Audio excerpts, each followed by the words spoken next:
बड़ी मुश्किल से बाबू साहब के मोटरसाइकिल मिलल रहे। आज आनंद में कोनो कमी ना रह जाओ। बड़ी संजीदगी से एकर ख्याल रखाइल। एगो मोटरसाइकिल पर 4 आदमी, ना हेलमेट ना लाइसेंस, लेकिन मस्ती इतना कि गाड़ी हवा से बात करे। ना गिरला के चिंता, ना केहू के मरला के डर। केहू जियो केहू मरो, गाड़ी टूटो चाहे फाटो, कोनो गम ना। गाड़ी भी जब आपन ना तो चिंता कैसन। उमंग की आगे समुद्र के सुनामी भी फेल। चिल्लैले और बेगरज के हार्न बजौला से आसमान गूंजत रहे। देखवैया तो डरे, भाग पड़ा ले लोग, केकरा जान के मोह निखे। गांव से शुरू मस्ती कहाँ खत्म हुई कोनो ठीक ठिकाना ना। लेकिन अबे 4 किलोमीटर के दूरी तय करके शहर में घुसले रहनी जा। तले चौराहा पर पुलिस के देख के सारा मस्ती और जुनून खत्म। अब का करी। अबे कुछ सोच पैती ओकरी पहले ही वो गद्दार गाड़ी दनदनाते जाके पुलिस के सामने ठाड़ हो गई। भागहू के मौका ना देहलस। अब तक 3 अस्टारी दरोगा के देखते खून सूख के सारा देह पियर हो गई। अब का हो खू, अभिन हमने का सोचते रहनी जा। तले दरोगा जी मारे रीस के होठ भींचत हवलदार के मुनादी लगोले, राम सिंह। जी सर। दरोगा के आवाज सुनते राम सिंह हवलदार डंडा फटकारत बोलस, ये साला जो गाड़ी चला रहा है, क्या नाम है रे तेरा? सत्या सर। नाम बताओ तो डर की मारे हमारी जुबान हलक में ही अटक गई। एक काम करो, इस साले सत्या की गांड पर 4 डंडा और बाकी को 2-2 डंडा लगाकर किनारे करो और गाड़ी ले जाकर थाने में जमा कर दो। दरोगा के आदेश सुनते हमनी के होश उड़ गए। लेकिन हवलदार राम सिंह पक्का ईमानदार निकलल। ऊ तो दरोगा के गोड़ पकड़ के माफियो मांगे का मौका ना देहलस। आदेश पावते एकदम बारूद बन गए। गुस्सा से होठ भींचत डंडा उठौलस और आदेशित जगह से ना 1 इंच ऊपर ना 1 इंच नीचे, ना 1 इंच एने ना 1 इंच ओने, ना एगो कम और ना एगो बेसी। दनादन हमारी गाड़ पर 4 डंडा, बाकी 3 जने की गाड़ पर 2-2, कुल 10 डंडा मार के हमनी के जस के तस छोड़ के गाड़ी के लेके थाना में चल गए। ये सारा काम इतना तेजी से भइल कि केहू बूझल केहू बुझबो ना कैल। माने मारल रोवल टोवल सगरी 1 मिनट में निपट गई। और इस क्षण भर में ही हमनी के हुलिया स्टंटमैन से रोडमैन के बन गई। अब का होखो, सबसे बड़हन चिंता तो बाबू साहब की गाड़ी के रहे। वो अगर जान जाइए कि उनके गाड़ी पकड़ा गई बा तो लत्तम जुत्तम तसूद में मूल में जबरदस्ती खेत बाड़ी भी लिखवावे लगी हैं। ये सोच के देह कांप जाओ। लेकिन इतना जल्दी बिन भेंट भाट के गाड़ी छूटलो तो मुश्किल रहे, और बिन गाड़ी घरे जाई जा तो कैसे। लेकिन दरोगा जी से गाड़ी छोड़े के कहलो में तो रिस्क कम ना रहे। कारण कि राम सिंहवा अबो डंडा लइये के घूमत रहे। अगर 10 की जगह 20 का जुर्माना हो जाओ तो का हुई। अब 4 लाठी में तो 3 त्रिलोक लौकल रहे। अगर 8 लाठी बाज गई तो का गति हुई। इस सोचिए के देह से हट जाओ। डरे मुँह सूख के एकदम चोचा हो गई। लेकिन गाड़ी छुटला के कोनो नामो निशान ना। एगो थाना के दलालो मिलल और कहलस कि गाड़ी तो छूट जाई, लेकिन 200 रुपया लागी। सुन के तनी जान में जान आई। लेकिन यहाँ तो फोकट के बादशाह रहनी जा। 4 जने की पाकिट निकझोरी में जितना पैसा निकलल वो 20 बेर गिनाइल। लेकिन हरामी ना एगो बढ़ल ना एगो घटल, हर बेर 60 के 60 भइल। अब 60 रुपया में दरोगा जी जैसन पद वाला आदमी गाड़ी छोड़ देस तो उनके का मोल रह जाई। ई तो विश्व के 8वां आश्चर्य ही होइत। लेकिन तब वो दलाल इनकारो करे के झंझट ना लेहलस। रुपया गिनले देख के बाप बाप चिल्लात भाग खड़ा हो गए। अब का होखो, अब तो देवी देवता के ही भरोसा रह गए कि ऊ लोग दरोगा जी की कंठ में समाइत और ऊ गाड़ी छोड़ देते। एकरा खातिर देवी देवता लोग के भी खूब गोहराउल गई। भखौती में भी तनिको ताही ना भइल। उधारी के भखौती में कंजूसी काहे खातिर। जिन बाबा के 125 मीटर कपड़ा के लंगोटी, काली माई की 101 खप्पर और बरम बाबा के 1.25 कुंतल दूध में जौनार के भखौती भी भइल। लेकिन कोनो फायदा ना। गाड़ी वहीं थाना में टपरागावत रह गई तो हमनी का रोड पर मल्हार। 10 बेर सोचनी जाके चला दरोगा जी के गोड़ धोला। आखिर वो आदमी न हुए, गोड़ धैले हो सके कि पसीज जास। बार बार 4 जना किनारे जाके दरोगा के गोड़ धरे के काफी रिहर्सलो करी जा। बार बार हिम्मत करके सीना तान के चलियो दी जा। लेकिन दरोगा की ताकते बुझाओ कि राम सिंहवा लाठी लिहले आ गई। फिर उतर जितने बेग से जाई जाओ करी दुन्ना बेग से भागियो आई जा। का कहले जाओ मजबूरी रहे। घरे जाई तो बबसाबो हमारे और यहाँ रही तो दरोगा। बिहाने से घूमत घूमत दोपहरिया हो गई। अब तो दरोगा जी भी चौराहा से ड्यूटी खत्म करके थाना में चली गई ले और उहें उनके दरबार सज गए। रोड से दरोगा जी के दरबार साफ साफ लौके कि ऊ बैठल बाड़े। लेकिन अंदर जाके उनसे निहोरा करे कि हिम्मत ना पड़े कि साहब हमार गाड़ी छोड़ दी। बार बार जाके झांकी आई जाके दरोगा जी बाड़े और फिर चौराहा पर। हर बेर बुझाओ कि ए बेरी हमनी के देख के दरोगा जी का दया आ जाई, लेकिन जब ऐसा ना होखे तो हताश होकर चौराहा पर चली आई जा। सैकड़ों बेर की थाना से चौराहा और चौराहा से थाना की लेफ्ट राइट में अब तक गोड़ो दुखा गए रहे। बाबू साहब की डरे बुझाओ कि जान निकल जाई। हताश सा चौराहा पर खड़ा होकर बार बार भगवान के गोहरावल जाओ कि हे भगवान हमनी के गाड़ी छोड़वा दी, अब से जिंदगी भर राउर नाम ले जा। हे विघ्न हरण हनुमान हमनी के गाड़ी छोड़वा दी, राउर 100 फीट ऊंचा मंदिर बनवा दे जा। वादा सुन के हनुमान जी हमनी के लालच में आ गई नहीं। इन्हें वहाँ के चारा फेंकाइल और उन्हें से महान चाचा मोटरसाइकिल से दनदनाते आवत लौकी गए। महान चाचा के महानता के का बखान, उनके तो हाकिम मुख्तार और डीएम एसपी संगे रोजे के उठल बैठल रहे। पुलिस दरोगा तो उनके सलामी ठोको लोग, बड़े बड़े अफसर और बड़े बड़े नेता संग उनके नाश्ता भोजन होके। सांसद और विधायक की हवेली में खर्राटा भरस, उनके सामने पुलिस दरोगा के का औकात की उनके बात टाली दे।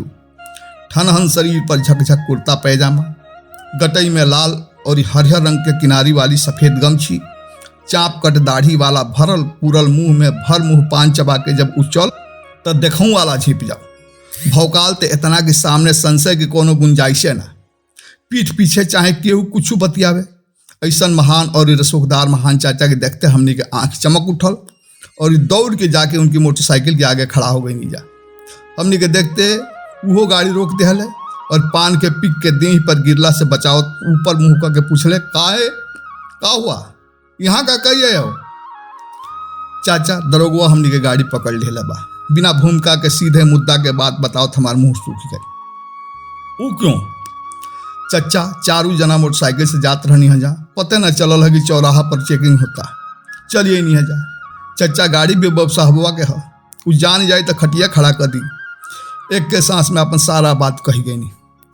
हमार बात जान के उ मुँह के पान के पिक किनारे मरल फचाक और समझावत कहले, ओहो तो एक गाड़ी पर 4 आदमी अलाउ नहीं है ना, गलती करोगे तो भोगना तो पड़ेगा ही।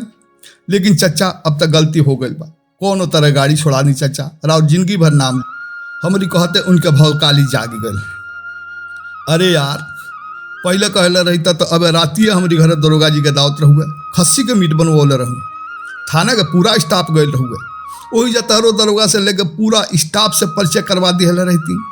ओकरी बाद 4 का 40 भी बैठे थे तो कोनो बात ना। महान चचा के भौकाल सुन के अगल बगल के लोग भी उनकी रसूख के कायल हो गई।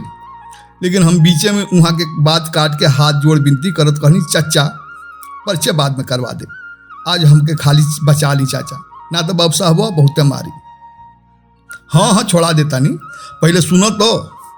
आज वो एसपी साहब की ब्याह के सालगिरह की फंक्शन में जाता नहीं, बड़ी कहानी कि हमके छोड़ दो, लेकिन एकदम ना मनल। कहे लगले कि जब महान सिंह नहीं तो फंक्शन कैसा। अब एसपी के बाद बात जाही के पड़ी नू। उन्हें जिला के डीएम सरवा ऐसा आयल बा कि हमारी बिना ओकर चिल्लम धुएं नहीं के फेंकत। सरवा रोजे फोन कह के परेशान कैले रहता। काल बिहान नहीं फोन कह दहलस तो का करी, जाए के पड़। वहाँ गई नहीं तो सांसद साहब भेटा गईले, देखते भर अखबारी धैले और लगले कहे कि आवास पर चला।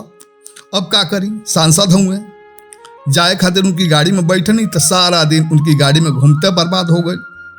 भौकाल चाचा के भौकाल राजधानी की जैसे शुरू भइल तो रुके के नाम ना लो।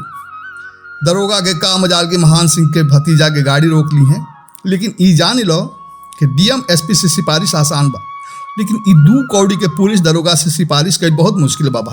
वो नज़र उठा के देखियो दिले सन तो आपन बेइज्जती हो जाला। लेकिन जब घर के मामला बा तो चल ही के पड़ी। चला लोगे वही जा खड़ा रहा, हम आवता नहीं कही देता नहीं। सुनते हमनी के खुशी के ठिकाना ना, बुझाइल कि कोनो अतरधन मिल गई बा। तुरंत थाना की ओर दौड़ पड़ने जा, ई कहत कि अब तक दरोगा की बापों की हिम्मत नहीं थे कि गाड़ी रोक देस। महान चचा की थाना में घुसते उठ के चरण बंदन भी करी हैं, चाय भी पियई हैं, चचवा के डांटो खई हैं और गाड़ियों छोड़ी हैं। बड़का ऑफिसर बनल रहे तो अब पता लगी महान चाचा के रसूख पर इतरात और दरोगा के अनाप शनाप बोलत थाना के सामने तो चल गए नहीं जा। लेकिन थाना में ढूके के अबो हिम्मत ना भइल। रोडे पर से थाना में झांकत महान चाचा के इंतजार होखे लगा। लगभग 20 मिनट के बाद वो एकदम भौकाल बनोले, भर मुंह पान खैले, देह ऐठत मोटरसाइकिल से दंदनाथ थाना में ढुकल है। थाना में ढुकत में भी उनकी गाड़ी के स्पीड इतना तेज रहे कि जब ब्रेक लागल तो भयंकर आवाज के साथे गाड़ी स्टैंड में रुक गई। उनकी थाना में घुसते हमने का खुशी से पागल दौड़ पड़नी जा।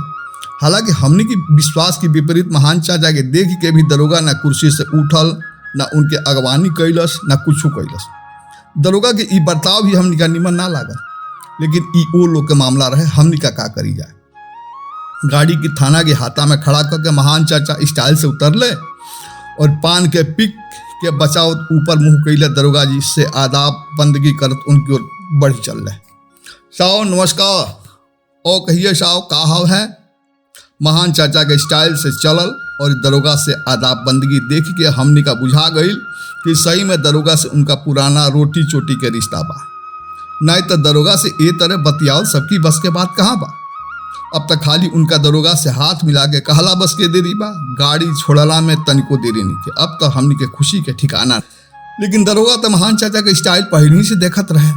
अब उ नमस्कार करत दरोगा की लगे पहुंचले तले दरोगा कुर्सी से उठ के खड़ा हो गई और ऋषिया के एक हाथ से उनके गमछी पकड़ के झकझोरत तड़ातड़ 5-7 तमाचा उनकी गाल पर दे दहलस। भोसड़ी के थाने को बाप की जागीर समझ रखा है कि जैसे मर्जी वैसे आएगा और जाएगा। चल भोसड़ी का हटा गाड़ी यहाँ से, आइंदे अगर गाड़ी लेकर थाने में घुसा तो खाल छील के भूसा भर दूंगा साले। देखते हमने का अवाक रह गई नहीं जा। अरे ई का अब रतिया बदमाश खसी का मीट खौए और बियाने चिन्हले छोड़ दलस, नमक हराम कहीं के। कद करेजा हाथ में आ गए, डरे बुझाइल की पेंट बिगड़ जाई। अब का हुई जब ढोल के ई हाल तो तुमड़ी के काबी साथ। डरे हमनियों का वहां से भागे के अब संहार लेनी जा। लेकिन तले दरोगा डांटत कहलस, रा साले सुन भोसड़ी के तो। सुनते बुझाइल की फेरू मारी छोड़ी ना, लेकिन का जरूरत डंडा खैला के। अनसुना करके खूब जोर से भगनी। तले दरोगा फिर उसे बोला, राम सिंह। राम सिंह का नाम सुनते सारा जोश ठंडा। सही कहीं तो राम नाम से इतना डर जिंदगी में पहला बेर लागल रहे। सुनते ओकर लाठी याद आ गई और डर के मारे बुझाइल के पाँव में बेड़ी पड़ गई। चारू जना हाथ जोड़ ले आगे दरोगा की गोड़ पर गिर गई नीजा। चल भोसड़ी के, अब से 4 आदमी को नहीं बैठाएगा ना? दरोगा जी आंख गुणेर के कहले, ना साहब एकदम ना, कब्बो ना बैठाए। तो चल कान पकड़ के चारों 10-10 बार उठो बैठो। दरोगा के आदेश होते तामला शुरू। फिर तक के कितना बेर बैठल कितना बेर उठल एक कौन हिसाब ना। क्यों 25 बेर बैठल तो क्यों 30 बेर बैठल, लेकिन केहू के हिम्मत ना कि कह दे कि साहब 10 बेर हो गई। सबे इहे कहे कि जब दरोगा जी कहिए तबे 10 मन आई। तो भला होके दरोगा जी के कि खुदे गिन के मना कर दहले, ना तो साझियों ले 10 ना पूरी। चल साले गाड़ी उठा और जल्दी से यहाँ से दफा हो जा, नहीं तो साले खाल छील के भूसा भर देंगे। लेकिन ध्यान रहे एक साथ चारों मत बैठना, नहीं तो अब की बार छोड़ूंगा भी नहीं। अब तो हमनी के खुशी के ठिकाना ना, अंग अंग पुलकित हो गई। बुझाइल की नरक से मुक्ति मिलल बा। धीरे से गाड़ी उठाओ नहीं जा और चल दहनी जा। लेकिन महान चाचा की दुर्दशा पर दुखो रहे कि हमनिए के चलते उनका महानता धूमिल भइल है। बेचारू मारियो खैले हैं, गाड़ियों सुन ले हैं और बेइज्जतो भइले हैं। ना मालूम कहाँ बाड़े, उनसे तन क्षमा मांगल जरूरी है। सोचत और बतियाओ तब चौराहा ले पहुंचल रहनी जा। तले अकस्मात चाय की दुकान से हमार चाचा निकल के आगे ही ठाड़ हो गई ले। अपमान से आहत आँख लाल, बुझाओ कि जहर बरसता। गमछी से बार बार मुंह पोंछत कहे लगले, तुम लोग साले पहले क्रिया खाओ कि यह बात किसी को नहीं बताओगे। एकदम ना चच्चा रूरा विश्वास करी, लेकिन उनका तनिको विश्वास ना पहले कान पकड़सन। चारू जना उनके सामने कानों धैनी जा, लेकिन तबो उनका विश्वास ना। बार बार हिदायत देश कही दबलोग अगर कहीं तो तहल अपन हाल देखिए, हमार दोस्त ना। ये दरोगा के तो अबे मंत्री जी से बात भइल है। 24 घंटा के भीतर ये मादर चौक के ट्रांसफर ऐसा जगह कराए जहाँ पानियों ना मिली। तब इनका पता चली कि महान सिंह पर हाथ उठौला के का नतीजा होला। लेकिन तो हलोकन ध्यान से सुन लिहा, अगर ये बात कहीं खुलल तो ठीक ना हुई।